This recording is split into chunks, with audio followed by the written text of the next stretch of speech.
really have to think about how they're going to learn it, which I know that's the piece of instructional design, but we have to think about the reinforcement that's in it, right? How are we going to engage people in it? So not just about the learning, we got to create a want for the learning. And that's difficult. I don't know how often that is in the traditional educational instructional design processes. This stuff's got to be reinforcing for people.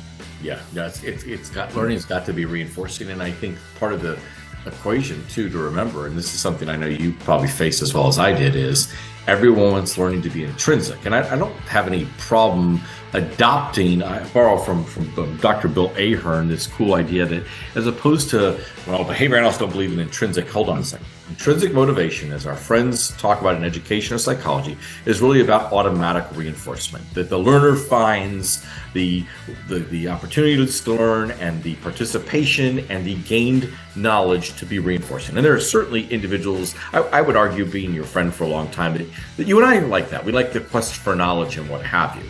But let's face it, there are people who are not motivated by intrinsic motivation. In fact, most psychologists would tell you that most children don't develop abstract thought. If we go to more mentalistic, psychological oriented perspectives, if they don't have abstract thought until they're 12, 13, 14, 15 years old, when it starts to develop, then you have to use extrinsic reinforcers, positive feedback,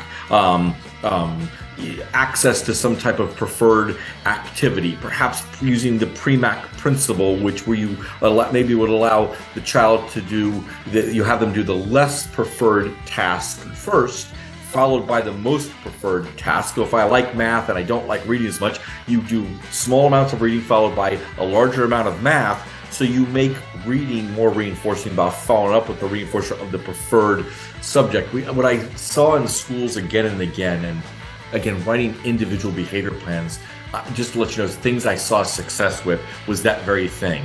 Hey, what do you want to do?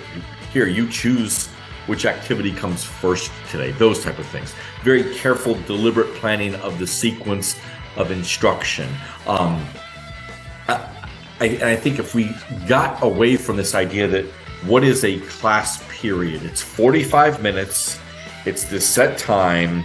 Oh, and then you have the geniuses in the state capitol, 90 minutes uninterrupted reading, as if minutes is the critical variable to reading. You know, when we know it's not. If we can move away from these silly, worthless policies and procedures that don't produce learning gains, we're going to get. Oh, yeah, you and I mean, sometimes I feel like you're my 4 brothers in life, and I feel like maybe you're my long lost 5th brother. But I always tell teachers, data is a 4-letter word. Let's face it. And so sometimes something in school, people want to avoid the 4-letter word, right? And part of it again is when I work within the school system, and again being fortunate enough to have a family of educators, I got to I took a careful look at the things I did. And one of the things I noticed, especially when I was first in and gung-ho and came out of residential treatment centers for children and adults, with I'm going to be the behavior analyst and help out, is I added to the teacher's burden. And when I say that, I wasn't not trying to help, quite the opposite, but I massively increased their response effort. And so I'm glad you touched on this, man. Yeah, we're well intended, but it's not about intention, it's about the impact. Yes, go ahead. Exactly. Sorry. So in a year or two, I came to understand that my job was trying to affect behavior change, and the best way to do that was to get teachers to adopt new repertoires. And how do you develop new repertoires? When you increase response effort and don't increase reinforcement. Mm-hmm. And so it became kind of a twofold thing. So here were a few things that I learned, for example. Now, one of the things I had the most fun with came right before the advent of smartphones. So this is early 2000-ish. We had a classroom with some very impaired students, and the teaching assistants at the time didn't interact very often with the students. They were nice to them, they were kind to them, but they didn't interact a lot. Something that, again, I think most parents, most teachers, most behavior analysts, psychologists, speech paths would kind of be concerned about. And so rather than chastise them, we took it, well, this is a learning approach.